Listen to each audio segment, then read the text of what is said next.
आइए साथियों, दोस्तों, मित्रों, आप सभी का जेके कंपटीशन सेंटर में हार्दिक स्वागत है।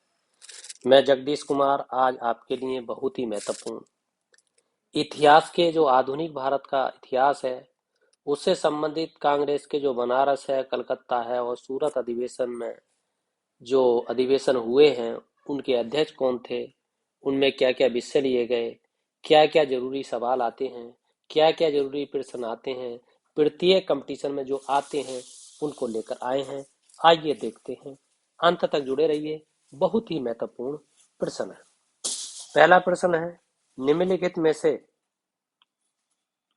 किस नेता ने 1906 में कलकत्ता कांग्रेस अधिवेशन की अध्यक्षता की? बाल गंगाधर तिलक ने, या अरविंद घोष ने, या गोपाल कृष्ण गोखले ने, या फिर दादा भाई नौरोजी ने?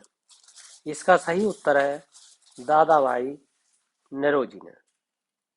और देखिए, इसकी कुछ व्याख्या जानते हैं। वर्ष 1906 में कलकत्ता कांग्रेस अधिवेशन में अध्यक्ष पद को लेकर पार्टी में विभाजन की नौबत आ गई थी, लेकिन दादा भाई नौरोजी ने अध्यक्ष बनने से संभावित विभाजन उस समय टल गया। दादा भाई नौरोजी को लगभग सभी राष्ट्रवादी एक सच्चा देशभक्त मानते थे। और क्या प्रश्न हो सकता है? हो सकता है कि पूछा जा सकता है कि जो दादा भाई नौरोजी है वो कैसा संबंध रखते थे अंग्रेजों से? तो आपका उत्तर होना चाहिए सहचार्य वाला संबंध रखते थे। ये शब्द बहुत महत्वपूर्ण है। और वो इसे बनाने में अभिरुचि रखते थे, ये आपको ध्यान देना है। इन्होंने कई बार 1892, 1886 और 1893 में कांग्रेस अधिवेशन की अध्यक्षता की। आइए आगे देखते हैं।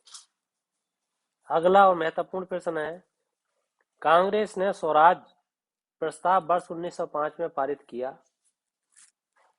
प्रस्ताव का उद्देश्य क्या था?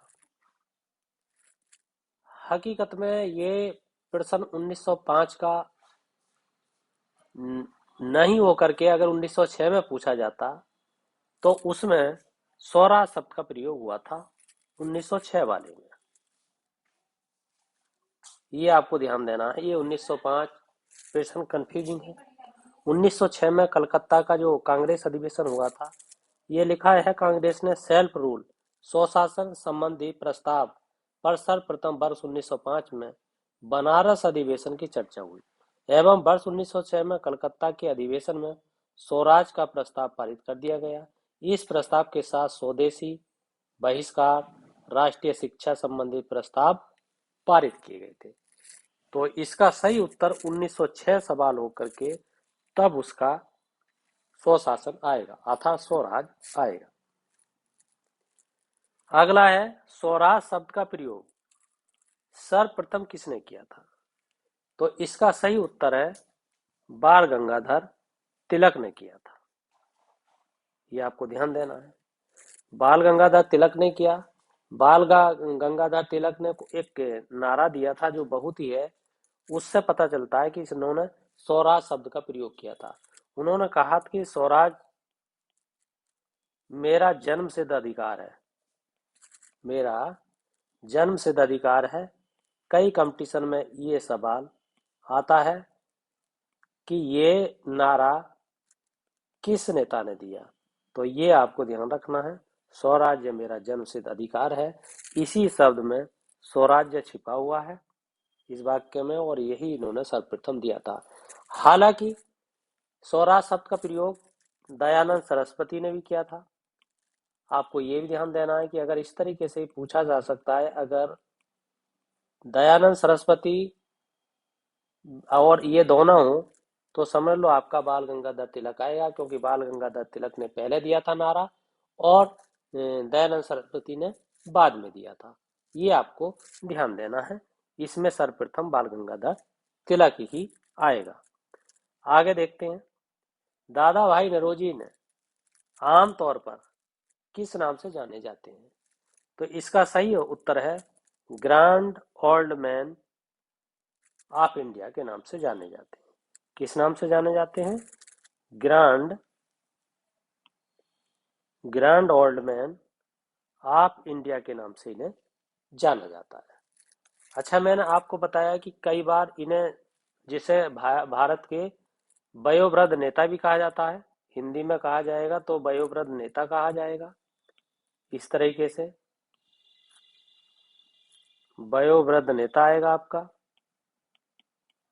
और मैंने अभी आपको पीछे बताया कि इन्होंने 3 बार कांग्रेस के अधिवेशन की अध्यक्षता की। 1892 मैंने आपको बताया। पहले भारतीय उदारवादी थे जिन्होंने ब्रिटिश संसद में ये चुने गए थे 1892 में। कहाँ चुने गए थे? ब्रिटिश संसद में। इस तरीके का प्रश्न हो सकता है कि ब्रिटिश संसद में कब चुने गए, तो आपका उत्तर होगा 1892 में ये चुने गए। और बाकी इन्होंने 1886 ये मैंने आपको बताया, 1893 ये मैंने आपको बताया, और अभी पीछे मैंने बताया था 1906। इनमें जो है इन्होंने कांग्रेस अधिवेशन की अध्यक्षता की थी। ये आपको ध्यान रखना है, इससे संबंधित प्रश्न बार बार आते हैं। आइए अगला देखते हैं। ब्रिटिश पार्लियामेंट में चुना जाने वाला प्रथम भारतीय कौन था? तो इसका भी सही उत्तर होगा आपका दादा भाई नौरोजी। ये आपका सही उत्तर है। ये ब्रिटिश पार्लियामेंट में चुने जाने वाले प्रथम भारतीय थे, और इनके बारे में मैं अभी पीछे आपको बता चुका हूँ कि ये आपसे पूछा गया। और क्या क्या बारे में आ सकता है? 1892 में मैंने आपको बताया कि ब्रिटिश संसद में चुने गए प्रथम सांसद थे। उसके बाद में इन्होंने लंदन प्रवास किया था। लंदन में ये रहे थे 1855 से लेकर के 1869 तक। ये लंदन में रहे, ये आपको ध्यान देना है। कई बार इस तरीके का प्रश्न पूछा जाता है। और इन्होंने लंदन इंडियन सोसाइटी की स्थापना की। अगर इस तरीके से पूछ, लंदन इंडियन सोसाइटी की इन्होंने स्थापना की, ये आपको ध्यान देना है। अगर ये पूछा जाए कि इसकी स्थापना कब हुई, तो ये आपको बताना है 1865 में हुई। अगर आपसे पूछा जाए ईस्ट इंडिया एसोसिएशन की स्थापना कब हुई, ईस्ट इंडिया सोसाइटी एसोसिएशन की स्थापना भी इन्होंने की थी। किन्होंने? दादा भाई नौरोजी ने। पूछा जाए कब की, तो ये 1866 में की, ये आपको ध्यान देना है। आइए आगे देखते हैं। अगला है आपका नरम दल और गरम दल। नरम दल और गरम दल के रूप में भारतीय राष्ट्रीय कांग्रेस का विभाजन किस अधिवेशन में हुआ? तो इसका सही उत्तर है आपका सूरत अधिवेशन में हुआ। सूरत अधिवेशन में हुआ। सूरत अधिवेशन हुआ कब था?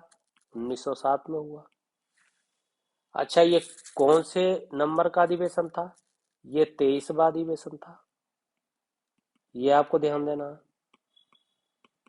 और क्या प्रश्न हो सकता है इसमें? जो उग्रवादी थे, उग्रवादी, वो उग्रवादी चाहते थे अध्यक्ष बनाने किसे? लाला लाजपत राय को। ये आपको ध्यान देना है। और जो नरमवादी थे, नरमपंथी जो थे, वो किसे बनाना चाहते थे? वो चाहते थे रास बिहारी घोष को। रास बिहारी घोष को चाहते थे। ये आपको ध्यान देना है। इसमें हुआ क्या कि अंत में रास बिहारी घोष ही अध्यक्ष बन गए। इस तरीके से 1906 में प्रस्ताव को पारित किया गया, जो मैंने आपको बताया, जिसमें स्वदेशी किया गया, बहिष्कार का प्रस्ताव पारित किया गया, राष्ट्रीय शिक्षा का प्रस्ताव पारित किया गया, और स्वशासन का प्रस्ताव पारित किया गया। इन्हीं मामलों को लेकर दोनों पक्ष में जो है ये खुला संघर्ष हो गया था। और जूती चप्पल की शुरुआत भी आपकी 1907 के सूरत अधिवेशन से हुई थी। अगर कभी मौका मिलेगा तो मैं इसके बारे में बता दूंगा कि जूते चप्पल सबसे पहले कहाँ चले। सूरत अधिवेशन में चले, मेज कुर्सियां चली, एक दूसरे के ऊपर सवार हुए, और वही परंपरा जगह जगह देखने के लिए मिलती है। आइए आगे देखते हैं। भारतीय राष्ट्रीय कांग्रेस में सूरत की फूट हुई। तो अभी ये प्रश्न का तरीका बताया गया कि इस तरीके से ही पूछा जाता है। 1907 में हुई। आपको ये ध्यान देना है कि इसमें व्याख्या करने की कोई जरूरत नहीं है।